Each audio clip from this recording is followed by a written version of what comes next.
Hey, Sean, it's been a year, so let's talk about the Zoom F6 field recorder.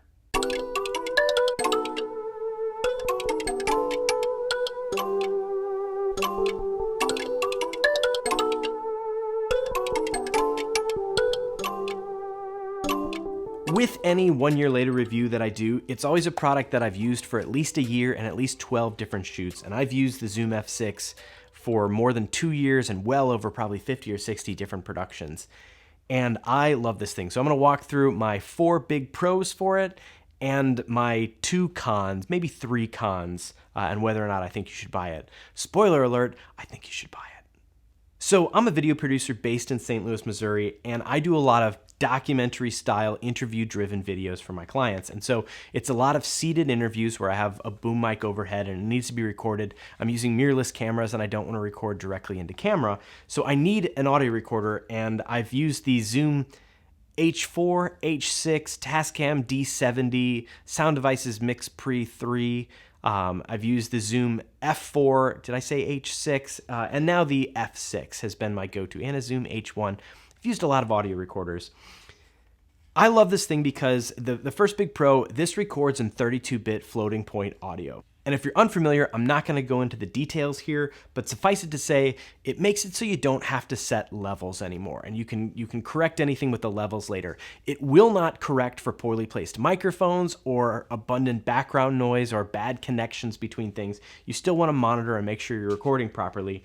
But if you're in the middle of an interview, especially with a smaller crew where you can't even afford necessarily having a location sound mixer, being able to know that as your interviewee starts to warm up a little bit, maybe they start to get a little louder or they laugh and then they get quiet and intense, knowing that so long as your mic is well placed, you'll be able to switch the levels later to turn it up if they talk a little quiet and to bring it down if they get a little loud. That's been fantastic. And also with podcasting, that is fantastic because that way you're not worried about feathering your levels. You can just let someone talk and fix it all later if you need to. So 32 float, big fan, big pro.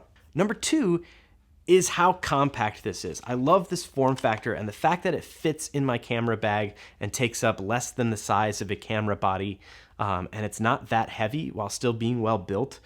That's huge for me. And a lot of times when I get to set, I'm putting this on a magic arm and attaching it to a C-stand with a microphone on it where I can see the levels bouncing or run headphones from it. But I'm not mounting this on top of my camera. I'm not putting this in a bag or anything like that. The small size is fantastic that it needs just a little magic arm, and it's fine. Third, this is getting common in audio recorders, but the USB interface is fantastic. And I'll use this to run a Shure SM7B into my SMP7. I'll use it to run a good microphone into my computer for Zoom calls and video conferencing. And the fact that this makes that very easy is wonderful, but also this powers off of USB-C. And so you don't need like a custom cable or a barrel connector and a big wall wart. Any USB-C connector will put power into this thing, and that's handy. But that brings me to my 4th pro, and this is the biggest one for me. This thing has a built-in battery sled for Sony L-series batteries. No other recorder that I know of has that. I know the Sound Device Mix Pre's have like an accessory sled you can buy that attaches to the back of it and the batteries like stick off. To me, that's having it built in and being cheaper than those devices is so handy, because if you're anything like me, you've got 100 of these Sony L-series batteries to run your monitors, to run even some of your lights and some of your cameras. Throwing one of these on this thing will power it for hours. Even these medium-sized ones, and the small ones will go for a couple hours too. It's so nice to know that I can throw a battery on here, and with the built-in battery and the 32 float, I can have reliable, great audio for hours. And that is such peace of mind for me, and I'm a big fan of it. So that brings me to my cons. First, the build quality is good. It is metal, it is nice, but the buttons on the front I don't love, and they never have broken off, but I always feel like I'm gonna break them off, or like if I shove it in my bag, it's gonna rub on something. I'm just gonna pop one of these things off. I'm really afraid I'm gonna do it now during this review, and I don't want to do that. But the build quality, again, it hasn't broken. It just feels, these knobs feel like I'm going to break them one of these times. I haven't, but it feels like I might. And the other con is that the buttons, these 4 buttons, you have play, stop, forward, and backward, I think. But these 4 buttons are how you navigate the menu. And so if you're trying to like add in your scene names and stuff like that, instead of a dial where you can scroll quickly through the alphabet, you've got to click these little buttons. It took me a while to learn to navigate the menus, because like these are left and right and these are up and down. And if you're first getting this, it's slow. I would say after like 3 gigs, I got fast enough, and I got my settings to a point where I don't really change them anymore. It's just on 32 float. I don't mess with the limiter or compressors or anything like that. It's just 32 float. I'll do everything to the audio in post. So I don't deal with it as much anymore, but that is sort of an annoying thing.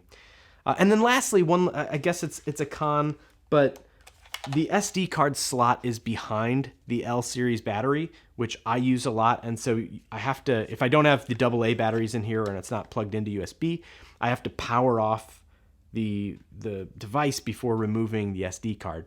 And I suppose that's not that big of a deal. If I'm taking the SD card out, I'm probably not recording with it. But if I'm switching for any reason or something like that, I suppose that could be annoying, but I don't know where else you'd want to put it. So all in all, I love this thing. It has made my job possible, and it has saved projects and saved interviews with people who have very dynamic performances. So if you're thinking about getting an audio recorder, this one is cheaper than some of the competitors. I think it is more fully featured than all of the competitors. And with 32 float and the L-series battery sled, I think this is a near perfect device. That's all I got. If you have any questions at all, if you've got one and have other thoughts, feel free to throw them in the comments. I'm going to link to Rebel Tech's channel. Justin at Rebel Tech does a bunch of awesome tutorials on the different features of the F6 and its upgrades with the firmware over time. So if you're interested in learning more, I'll link to that in the description. But that's all I got. Have a great day, night, whatever, wherever. See you later. Bye.